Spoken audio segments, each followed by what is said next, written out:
श्रीमद् भगवद गीता अध्याय 12 भक्ति योग। साकार और निराकार रूप से भगवत प्राप्ति। अर्जुन ने पूछा, हे भगवन, जो विधि आपने बताई है उसी विधि के अनुसार अनन्य भक्ति से आपकी शरण होकर आपके सगुण साकार रूप की निरंतर पूजा आराधना करते हैं। अन्य जो आपकी शरण न होकर अपने भरोसे आपके निर्गुण निराकार रूप की पूजा आराधना करते हैं, इन दोनों प्रकार के योगियों में किसे अधिक पूर्ण सिद्ध योगी माना जाए? श्री भगवान ने कहा, हे अर्जुन, जो मनुष्य मुझ में अपने मन को स्थिर करके निरंतर मेरे सगुण साकार रूप की पूजा में लगे रहते हैं और अत्यंत श्रद्धा पूर्वक मेरे दिव्य स्वरूप की आराधना करते हैं, वह मेरे द्वारा योगियों में अधिक पूर्ण सिद्ध योगी माने जाते हैं। लेकिन जो मनुष्य मन बुद्धि के चिंतन से परे परमात्मा के अविनाशी, सर्वव्यापी, अकल्पनीय, निराकार, अचल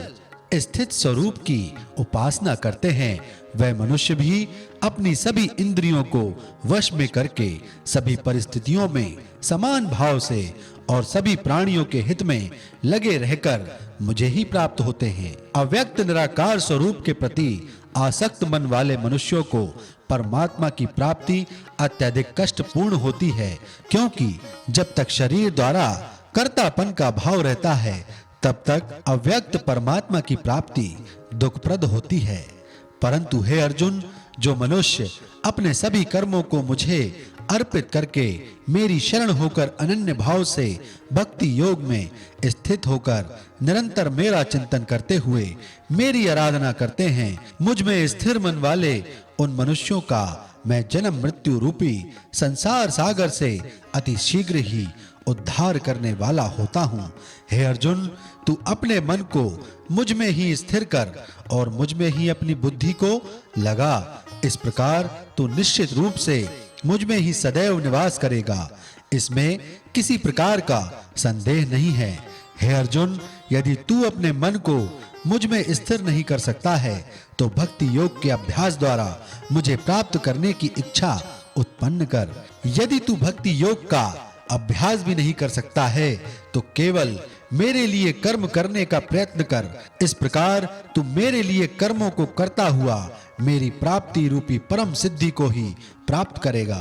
यदि तू मेरे लिए कर्म भी नहीं कर सकता है तो मुझ पर आश्रित होकर सभी कर्मों के फलों का त्याग करके समर्पण के साथ आत्म स्थित महापुरुष की शरण ग्रहण कर उनकी प्रेरणा से कर्म स्वतः ही होने लगेगा। बिना समझे मन को स्थिर करने के अभ्यास से ज्ञान का अनुशीलन करना श्रेष्ठ है। ज्ञान से ध्यान श्रेष्ठ समझा जाता है और ध्यान से सभी कर्मों के फलों का त्याग श्रेष्ठ है, क्योंकि ऐसे त्याग से शीघ्र ही परम शांति की प्राप्ति होती है। जो मनुष्य किसी से द्वेष नहीं करता है, सभी प्राणियों के प्रति मित्र भाव रखता है, सभी जीवों के प्रति दया भाव रखने वाला है, ममता से मुक्त, मिथ्या अहंकार से मुक्त, सुख और दुख को समान समझने वाला